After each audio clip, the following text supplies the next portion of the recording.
What's up, guys? I'm SaltEMike, and this is your Star Citizen Weekend Review for June 8th, 2026. 4.8 is not landing well at all, with 4.8.1 not fixing as much as people had hoped. We finally got a 4.9 roadmap, and we got an update on that Benoit post we were supposed to be getting. All that and more on today's Week in Review.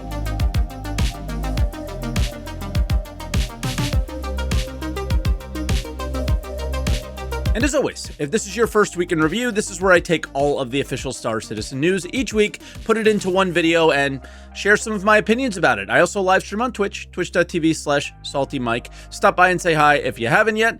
I've been doing a ton of mining lately, so no sponsor today. So yeah, guys, if you want to support, there's a bunch of stuff down below. You can do that. You can stop by the Twitch stream, but in general, enjoy the video, sub, hit the bells, do all that stuff. Let's just jump into some patch notes updates.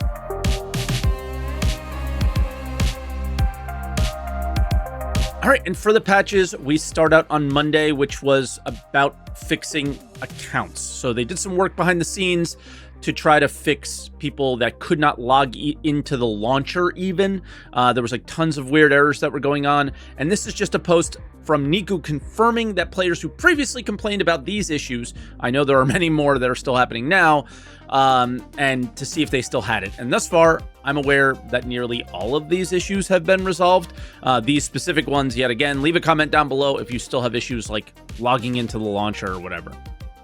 On Tuesday, we had another downtime, where we had our first of many downtimes, where the game was to go down for about 4 hours, which ended up being around 6 to 8 hours, to bring in changes typically around, like, they used to have a free flight, now they don't, so they maybe tone the servers down a little bit because they're going to have less players, and also prepare for Wednesday. But we got an update that Wednesday's downtime was not going to be what we expected it to be. They let us know that they will not be releasing like a proper patch, so like with fixes and changes and all sorts of things like that. They're just going to be unlocking defend missions. They're just going to turn those on. So then on Wednesday, the game went down again. And as we knew, it was, not going to bring a full update, but again, just turn those missions on. If you want more information about how the missions work, they did do a post explaining everything about the defend missions. The idea, and that will be linked down below, along with all the other sources that we used to make this video. So check those out if you haven't yet. I always throw that together. My ideas don't come from nowhere, or the things that are on screen don't, at least. The idea is cool of these defend missions. The execution, let's see what happens here. The defend missions just fail randomly for dumb reasons like NPCs not working, and just want to give them kudos though, because the higher level missions do require more teammates and better than just stock weapons on stock ships. We tried with 3 people and with not very upgraded ships, to just quickly try and test and show you how they're not working, because I knew they weren't working. And we kind of struggled a little bit, which was pretty cool. So now I have to work a little harder and upgrade my ships to maybe have some more success here. But again, these aren't working. So there was very little PTU testing around these, straight in after downtime, and they didn't work. Patch always goes, right? I don't get it. I don't get why we're doing it this way, but it is what it is. Live is the PTU now, and I think we just need to accept that. Friday, we had more maintenance and a hotfix. The game went down for 12 hours approximately for it to come back, and really struggled to work for the people initially getting in. I heard, I don't play much in the evenings, that people had a ton of issues. I'm assuming that was, I want to play Star Citizen, I've been waiting 12 hours, I can now play Star Citizen. So a bunch of people all jumped in at the same time. I didn't have as many issues the next morning because you're probably not dealing with that many people logging in.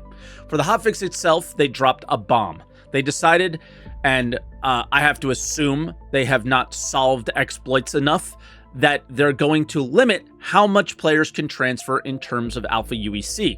On release, you could not trade more than 1 million credits in any given transaction, but in classic CIG fashion, they forgot about the tax part, so you have to type in 995K. You couldn't type in 1 million. So just the usual oversights. And apparently you were limited to only 5 million in transfers a day. I did not experience this though. By the time I got to it, it seemed they either completely lifted these restrictions, they were bugged, or there was a much larger limit that I was unable to hit. But in the end, punishing a whole group for a small group of bad actors is not always the best solution, right? Especially when you have not actually done the work to build the economy itself. There's tons of conversations around this. I read a Reddit post right before recording this of somebody saying people who play the game a lot are exploiting the game. No, the economy team is the exploit themselves because there is endless faucets in the game. Faucets are money-making things, right? So there's missions that just pay out constantly, but there's nothing that players consistently have to spend their money on. For example, with like base building, maybe taxes, with crafting and refining, those costs are extremely small, stuff like that, right? Those are expenses that should go to players that pull money out of the economy. Players accumulate money not because they play too much or not because exclusively that missions pay out too much. It's because nothing pulls money out of the economy. That's the main issue here. Creating a band-aid to solve the fact that they haven't done that work is basically how you describe everything that this company has delivered so far, right? Everything is a band-aid. It's thrown in a goofy way that is definitely going to break later or is not the solution that's needed to solve the actual problem. They clarify this in a post later, which we'll cover in just a moment. Oh yeah, there's a timer as well. So you have to be there to accept money from people now, right? Both people have to be online. And so if you don't accept from what I can tell is 2 minutes here, the transaction auto fails. They also made it so if you die in your hangar because of a collision, and you have a free insurance claim, that's kind of a good thing, I guess, but I didn't test this one, and I can't imagine it's going to work well. They did a bunch of VR changes that I don't know what any of it means. And then for bug fixes, I did check a lot of the Ironclad fixes. I was able to quantum travel. It did not switch back to SCM, and the module did not detach. But after going through a wormhole, I lost all quantum travel markers and needed to detach and reattach. But people in my Twitch chat reported having the SCM and other issues with the command module the night before, but maybe that was due to server issues. But if it happens with server issues, it's still happening, right? Because we always have server issues. So you know what bug they didn't fix, though? The one that directly affects their new cool thing that is the band-aid for exploits? They didn't fix the refuel notification bug. Like, guys, just remove the notification. What are we doing? What are you doing? Like, for me, it's just like the things that make sense that they don't do. I don't understand. Just remove it. You don't need the tooltip right now. Like, it's okay. What the hell? And then another bug they didn't fix? My freight elevator bug persisted better than any Wicklow ship ever has in the history of Star Citizen. But the workaround is still there, I guess, so it's okay, maybe. And then on Saturday, we got the clarification for these transaction limits. And they made a post kind of clarifying their position. First, they start at the top, which is comedy to me. We want to keep you in the loop while not kind of posting this until after you felt out of the loop, right? A day later. Next, they want players to be both online and have to accept the trade because they want to ensure the transaction is intentional. I feel like creating a few options for players to have some agency is probably better. Like in the options menu, auto decline transactions from people not on my friends list. That would ensure that most of my transactions, if not all of them, are intentional. Auto decline transactions over a certain amount, under a certain amount. That would ensure that transactions that I want are happening, and maybe the ones I don't want are as well, are not happening, I should say. I've seen games that allow you to trade more with people the longer they're on your friends list. That would be an interesting thing. Wouldn't expect that today, though. Feel free to add any other options that probably should exist, right? Giving player agency is a good thing, not a bad thing. Putting restrictions on players and hampering them from doing anything in a sandbox video game is not typically a good thing to do. So, yes, while this is certainly temporary, we can brainstorm better solutions, and certainly ones that they could have chosen over this, right? Like this, sometimes players defend these decisions like this was the only choice. It's not. It never is. And again, they did not need to make this choice today, but they did, right? They made it before even fixing the notification bug, so you can even see the notification for the money traded. Like, come on. Next, they let us know that this is all just temporary. But do you remember this? This is about tier 0 item recovery. 0 iteration done since this post was made, and it's still in the game today, over a year and a half later. Yes, I'm aware of actually how close this is probably to changing, but this is 4.1. So we're well over a year past that system. Don't expect this to be any different. So if you don't like this one, or if you feel it really hinders your legitimate gameplay, as it does mine, but again, that's some bias there for me because I do things at a scale that's different than most people, right? I have a reason to point out this as an issue because, yeah, it may not be addressed for years. You never know. Also, link to the whole post is in the description if you want to see the genius that is their insurance ideas for Star Citizen, because it's a doozy, let me tell you. And then after putting in the absolute maximum amount of friction, they tell us we don't want friction for normal business for players.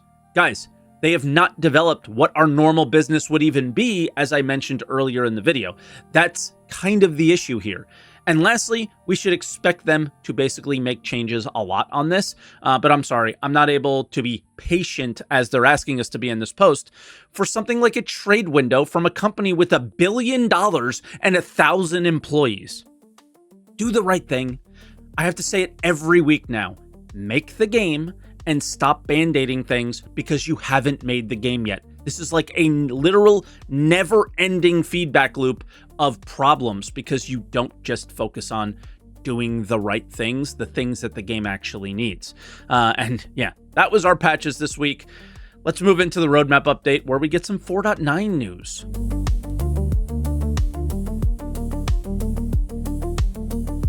So we, of course, have to start out with the perfectly implemented defend missions in 4.8.1. As I stated before, they have quite a few problems with them, but this roadmap card is really just to check off that as added to the game, right? That's the point of the roadmap. Then the first of 4.9 stuff, Siege of Orison, is officially on the 4.9 cards. They called it a new operation, so I wonder how new, since this isn't new, we've all done it before, or many of us have at least. Is this completely redone? Maybe it will be quite new. Next, I mean new in the terms of how it works, because next is what makes the new Siege a reality, and that's instancing. We know this is coming, but there isn't much to say other than we need to get it in our hands and give feedback on it. I just don't want them to overdo it and do instancing too much in the game, where it's becomes more of like a Starfield experience, right? Where everything is loading screen in a way, and it may not be very good, right? Like little small pockets of the game everywhere might not be the best thing for it. Who knows? Then a long-awaited look at the new super heavy armor.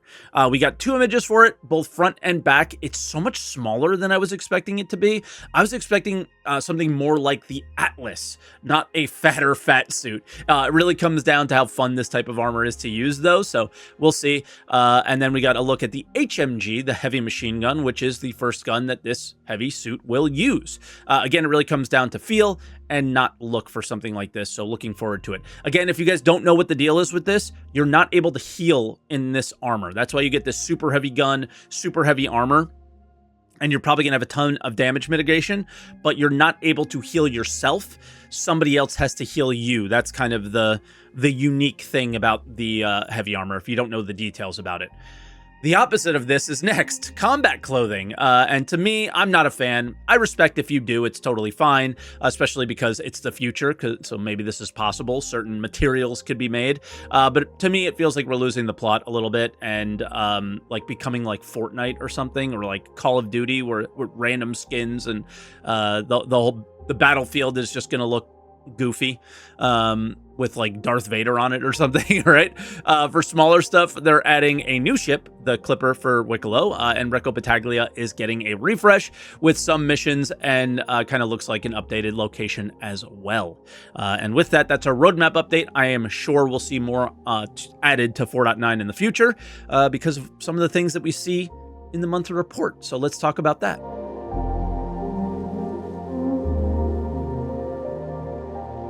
All right, we start out with AI content. This section was pretty vague, but the thing worth noting is that 4.9 is sounding like it will be heavily narrative. We know Xenothreat is coming back at the end of 4.8, so I guess we'll kind of expect to see that story continued through 4.9. For animation, here is more talk about the Apex Valakar fight. I hope this one is more fun than the last irradiated Apex Valakar, which was very static and stood very still. This all is hinting that it will not. And then more mentions of this potentially narrative-heavy 4.9 with PCAP shoots and Recco Battaglia making her return properly.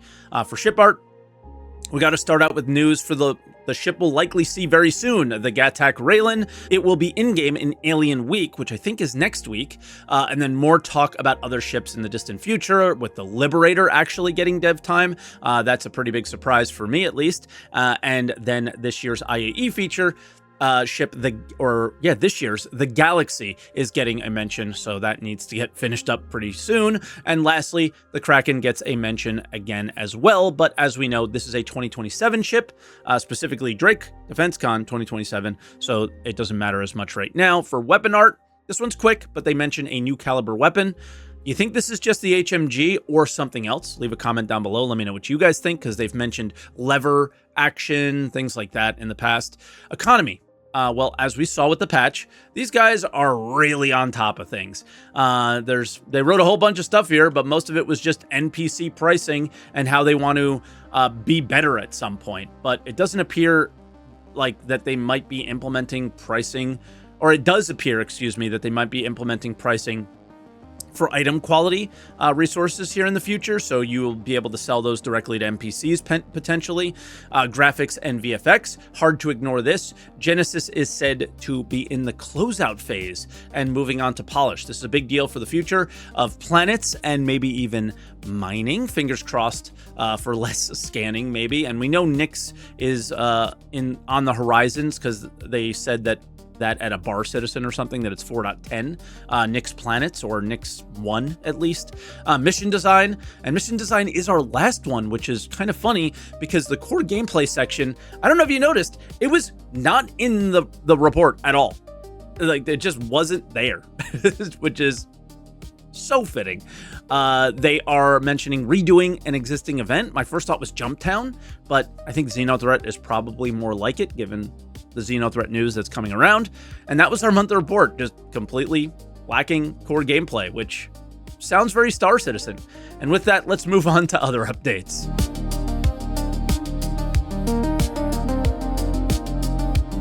Naturally, we start out with a sneak peek, and of course, it's another ship sale update, but kind of hard for them to tease gameplay when there isn't much coming up besides Alien Week, so obviously this one makes sense. This is a turret on a really big alien ship, it seems.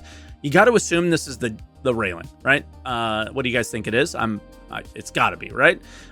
Subscriber promos are next, and they start out with the $10 sub, which is the sneak peek that I got wrong the other week, which I thought was like a Banu seat of some kind. Nope, it's just some stupid instrument. And the $20 sub is again selling the item and not just the skin. This is the C54 that is gold. And of course, there's a pack that you can get both of them in. And lastly, the ships of the month are the highly in demand Sulin, guys, and the Santokiai for Alien Week. Yes, that was sarcasm.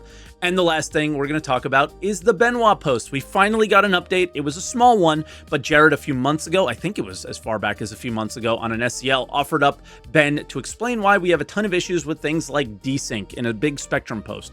He said that he would make this post, and the community was asking where it was for a while, and there was literal radio silence around it. And now Ben popped on Reddit to let us know that he's working on it, and he's trying to bring others in to help explain it a little bit. Now, I'm just going to say this. That's great. I'm glad they do this stuff. I don't want to put them down for doing this. This is not what I'm trying to do here. I'm just telling you how I feel. I don't really care for explanations anymore. Actions are what I look at after 14 years of this game being in development. People who say things to like take time, you're not wrong, right? But they also fail to recognize that CIG is literally, like, the way they work is designed to make things take longer.